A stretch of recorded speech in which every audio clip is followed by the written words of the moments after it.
welcome to my channel. My name is Autumn Embers and today I am building a haunted abandoned village part 1. So yes, this will have to be split, that didn't make sense, but this has to be split into 2 parts. It's not ideal, but there was so much video footage, I could not squeeze it or compact it into one single video, otherwise the video footage will be so quick it'll probably give you a headache. So it's like, let's not do that, shall we? And let's just split it into 2 parts. And so the second part will hopefully, I don't know, but it will hopefully either come out the same day as this part, the one you're watching, and if not, it will either then come the next day, hopefully, because I really didn't really want to do parts, but it had to become parts because there was so much video footage. But the reason why I don't want to do parts normally, because if you're going to do parts, the second or third part has to come very close to the first part. And so I edited the first part months ago. I can't even remember what I did in this first part. I mean, I know what happens in the end because I had to kind of match up first part and second part so I didn't miss anything out. But yeah, it's just a lot of footage. It's not ideal, but it will do. It will doodles. I'm thinking of like a quick video tour for the second part instead of screenshots. Just because there is a lot to get through, and in the second part I don't show you everything that I like decorated interior wise, because everything that I make I fully decorate. There's only one or two buildings that I decided not to fully decorate, but apart from those 2 buildings, everything that I make, you see me making in this very first part, I fully decorate. I fully stack out with all the essentials that your Sims need, and I'll also put down clutter. And so, yeah, that there's a lot of work that went into this, and I'm so excited for you guys to see. So yes, the reason why I wanted to build a village, not necessarily a haunted village, but because that came later when I got the supernatural pack. I can't remember what it's called, but it came out recently and I got it in February, and so the haunted abandoned part came in when I got that pack. But the reason why I wanted to make a village is because at the time when I was building this, which was several months ago, I'm talking about, I don't know, 6 months down the line, when I started this, there was a lot of people in the Sims community making villages and towns and cities, or like steampunk cities, and they looked really cool, and I've always wanted to go ahead and build a village or like a town or like a city, and seeing all these amazing creators creating all these like towns and cities really inspired me to make one myself. And these towns and cities and villages all came up around about the same time when I had a dream. So normally I don't have vivid dreams. I think vivid dreams normally occur when you are either really tired and sleepy, you're not getting good night's sleep, or you're stressed out. And I had a vivid dream, and the dreams was basically of a village. It was a higgledy-piggledy village. It had like cobblestones. There was a lovely smell of paella in the air. But the main feature of this village in my dream was the lovely manky green waterway. So my village started off in a empty canal, and I was on a guided tour of this village. And at the end of this empty canal were some big old wooden cogs. And this guide tour was basically explaining to me and the group that these big old cogs were used back in the medieval days to grind up the bones of the medieval people. And then the next thing I know, I'm standing beside the canal that I was standing in, and now the canal is filled with green manky water. And guess what? It's filled up with the grounded up medieval people from those cogs. And they've been grounded up so much, and so many grounded up medieval people put into this canal that the drains were clogged, and so when the rainwater came, there was nowhere for it to go, so the canal just filled up with water, including these grounded up, mushed up medieval people. And the only way to go round was either walking through the lovely cobbled streets with the lovely smell of paella in the air, or you could go round the pulley system along the waterway. And it wasn't boats, it was like you would step onto a wooden crate, and whoever was nearest to the pulley system would pull you along. So it was basically like when you get into a lift, and if you're standing next to the buttons, you are now the designated lift button pusher. It was like that. If you're standing next to the rope, you were the designated crate puller. And the guy who was pulling me along on this crate, he was saying, "Oh, that's a good shoe choice," because people who wear open toe shoes or sandals or flip-flops, they completely regret it, because then they get manky old rainwater that is filled with crushed up medieval people. And he was just complimenting that I was wearing trainers, and then I woke up. So yeah, that's the reason. That's the main reason why I wanted to make this place, is because of that dream. Now, I wouldn't call that dream a creepy dream. For me, I'll call that a weird dream that really did stick with me. It stuck with me for so long that I wanted to make a village from that dream. So there had to be a waterway, like a manky waterway in this village, because it was the main feature of that village in my dream. And I think at the beginning of this video I did try to put it down. It is in there at the very end of this video. I think I just need to build the bridge first and then put the manky waterway underneath.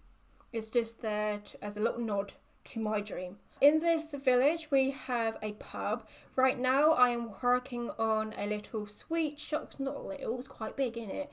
I'm working on a sweet shop that also sells like baked goods, like cakes and muffins and pastries like croissants and pain au chocolat, and things like that, basically from the big old cupcake making machine that we have. I think it's like a base game item. I don't know. I've only really used it twice in my builds. It's absolutely bloody huge. I really wanted it to be included in that build because it is a fun item to use in the game. It's just so huge and big. So I had to put it upstairs in the main living quarters of that little shop bakery area. This build here is, I love this build. I really adore this build. I kind of considered like, can I recreate this as a singular build or by itself? Can it have its own building video? Because it's so pretty. I love the shape of it. I love the exterior look of it. I love the interior of it. I adore it. So much so that I decided to, once I pop this lot onto a 64x64 lot, I decided to copy this house I'm doing right now. So let's call this house number 1, because there are several houses in this village. There are several houses, and I decided to copy house number 1 again because I loved it so much, and I couldn't be asked to build another house because there are several houses in this village. I can't tell you how many because I haven't counted, but there are several houses in this village. So yeah, we have the pub, we have the sweet shop / bakery thing, we have 2 bookstores, we have a fruit and veg stall, we have a florist stall, we have a like fishing beachy stall. I really didn't know what to do that stall, but it's there. And then we have a magical stall. Also, I'm almost forgot, we have a mischief stall. So at the end of this, at the end of the second part of this video, I will, instead of using screenshots to show you what this looks like at the end, just because this place is so big and there are so many details, I will probably do a little video tour at the end, a very quick video tour at the end, just showing you through all like the details and the builds and stuff like that. Some of them have to be quite quick, just going in and out. But yeah, I really want to do a video tour because then you can see a little bit more in detail of what I've done. And so yeah, I basically decorated every single one of these houses apart from 2. And when I did eventually complete this, it did take a while. Once I thought I was finished, it turned out I wasn't finished. I wasn't finished at all. There was some like more details to put down, so I had to go back to it, which actually bumped up the price of the lot. So when I uploaded it to the gallery, it said on the gallery, it said this place is now worth 1,009,834 simoleons. That is the most expensive build that I have ever collated in my time in The Sims 4. Just The Sims, actually. Period. The Sims. I've never got to 1 million in The Sims. Never have I ever done that. And it wasn't my aim to go and create a 1 million simoleons or 1 million pounds. Let's just say pounds. Can't say simoleons to save my life. I never wanted to create a 1 million pound village. That wasn't my aim. My aim was just to create a lovely, slick looking, flowy, slightly compacted, slightly higgly, no, all over the place looking village. It wasn't my aim to go for the 1 million challenge, because I've heard many people saying, oh, if you're going for a 1 million challenge, you either have a really powerful computer to handle it, because your game may crash, may kill your computer, or just don't do it. And so I didn't never say I should do the 1 million challenge. It just ended up to be 1 million. So yeah, this place is kind of expensive. I hate to think, if you are downloading this from the gallery, I hate to think how long it will take for you to put it into your game. Because for me, it actually, surprisingly, my computer is running alright with this lot in my game, especially when I was just, putting down the last few details in my build, some of which I had to pop down even more builds and put down even more walls or manipulate the terrain a little bit. And okay, my computer had to think a little bit, had to stop and think a little bit, but it didn't think for that long. And it wasn't that laggy saggy when I was moving my camera around. It's pretty smooth. When I do the video tour, maybe a little bit jittery, but apart from that, it's okay. Considering the problems I have been having with my computer, I was surprised. When I saw the 1 million, what? So when I was creating this village, I was fairly soon after I got the tool mod, and so I was basically using this village as a way for me to learn how to use the tool mod. This was my tester, this little guinea pig on how to use the tool mod. And so you saw me just briefly back then. I was using some get together fences from the debug, and I was angling them to be on the eaves of the roof. So I first saw that being done by Plumbob Kingdom. I think that's their name. Hang on, I'm not very prepared for this video. So where are they? I think their name is Plumbob Kingdom.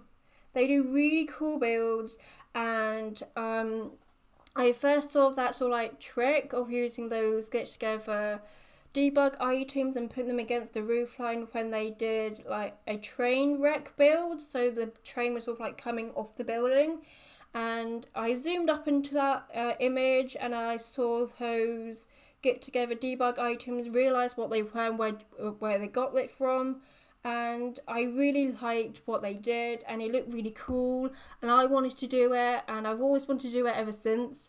And I thought, I know, that is one of the first things I want to try with the tool mod. And when I first got the tool mod, I went onto an empty lot and just basically played with the tool mod just to understand what it can do, trying to figure out how to do it myself. And one of the first things I did was to use those debug items to put against the roof, because I thought that's such a cool idea, because we need more roof detailing, like more fancy looking roof eaves. So at the moment we have the very plain normal looking eaves to put around your roof, and like roof trimming, and it's nice. But when you're like doing like more ornate stuff, like Victorian like style, it would be great if we had more roof eave covering or roof trimming. It would be great. And you know what? They had a great opportunity to implement that and put it into the game when Stranger Things, the TV program. So yeah, they had a great opportunity. They missed it when Strangerville came along, because in Strangerville they put in lots of like lovely Victorian looking build by stuff, and this the one thing they were missing was just a lovely more ornate looking roof trim or roof eave or something like that. We just need more like roof decorations or roof trims. That would be lovely. But we don't have that. But I do have the tool mod, so we can kind of create our own with the tool mod.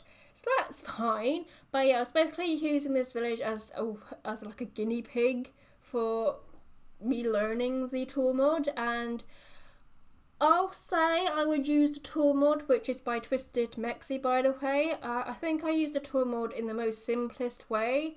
I do perhaps one day in the future, if I have enough time, have a little bit braver from this project, because this took me so long. But perhaps one day in the future I would love to create something that is purely relying on the tool mod, because that would be great, because you can create so much with the tool mod. So many doors are open via the tool mod, and it would be great if I just fully went deep diving into the tool mod and just to see what I can create, just like trying to purely use the tool mod. And if I did do that, it probably won't be functional, but at least I have like hopefully fun using the tool mod.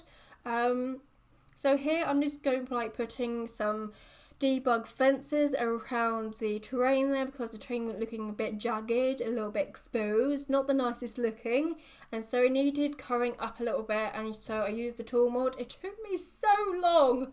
I know I did this months ago, I edited this months ago, but I remember doing that and it took me so long to fit those curved bits of debug get together fences to hug the terrain nicely, and it took me so long to do that.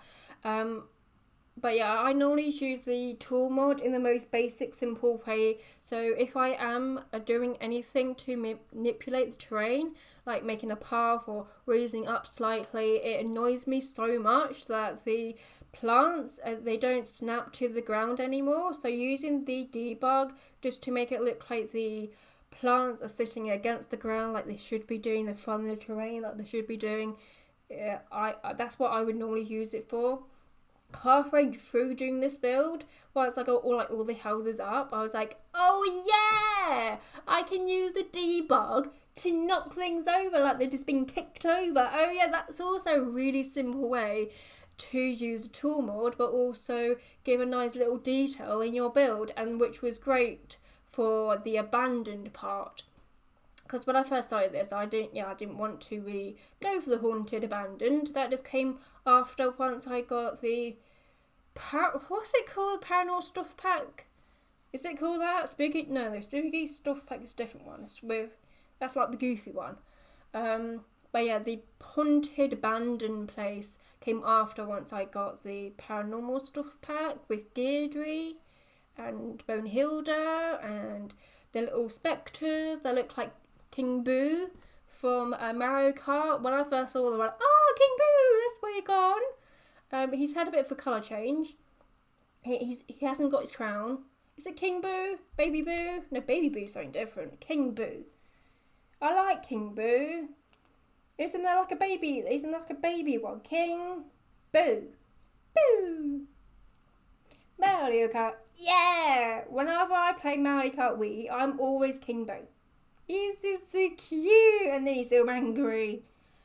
Isn't there a little baby one? Like Baby Bowser? I swear there is. Because if I can't get King Boo, I go for Baby Bowser. I don't think there is a baby one. Oh, I've just made him up. Okay. No King Boo. Is there like an origin story of King Boo? Probably is. So here I'm just putting down some bunting from the Get Together pack. I used a lot of the Get Together pack for this village build type thingamabob.